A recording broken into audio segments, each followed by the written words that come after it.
before the book became bound, before ink agreed to stay still long enough to be called permanent. Before a strong generation had a spine, it had direction. And direction does not come from the self alone. It comes from listening. Not listening to noise, Not listening to fear. not listening to old voices that taught survival but never taught peace. Listening to the wind. The west wind came first, Red clay broom, west side born. west side tempered. A man who knew me when the streets were louder than purpose. Before collars turned white and sermons replaced sirens, we stood in the same weather, shared the same hunger, survived the same gravity. He did not speak to who I was. He spoke to who I had become. And in his words, I heard confirmation, not of perfection, but of transformation. The east wind followed Curtis Timberlake, steady cerebral, spirit anchored deeper than circumstance. A man whose presence never needed volume to carry authority. He did not correct me, he clarified me. He saw the architecture beneath the emotion. He reminded me that truth when honor does not weaken under examination, it strengthens. The north wind arrived with fire wrapped in grace. Erica Quinnipiac. Freedom in human form, intellect sharpened by purpose, spirit guided by devotion to something greater than self.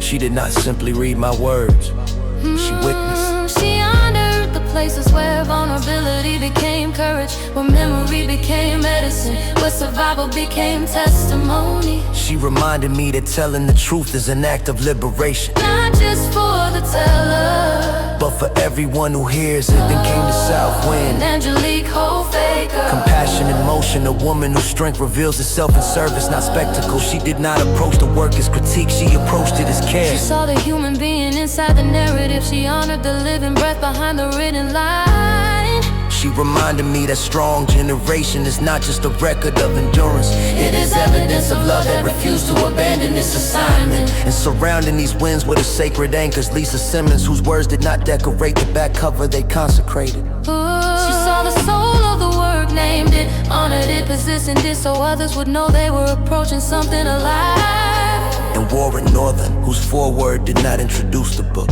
it blessed it. He did not stand in front of the work, he stood beside it. he stood beside it.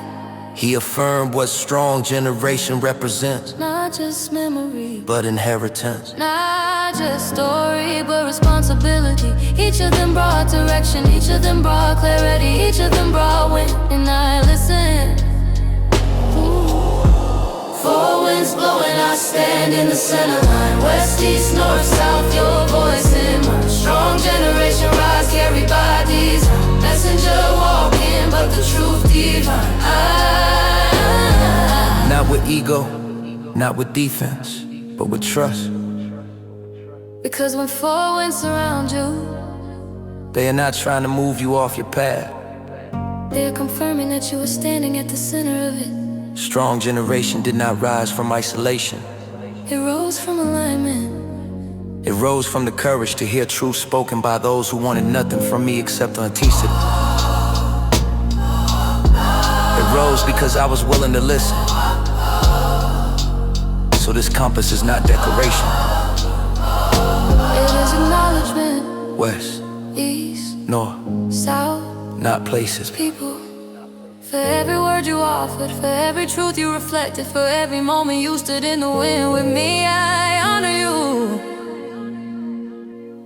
Four winds blowing, I stand in the center line. West, east, north, south, your voice in mine. Strong, your voice and rise, carried by these.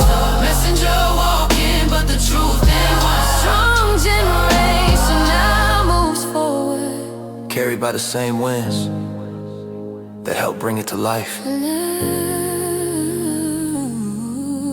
And I remain at the center. grounded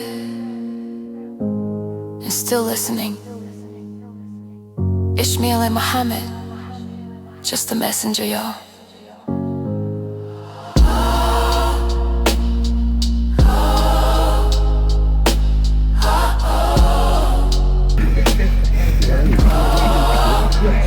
Then came November of 1983.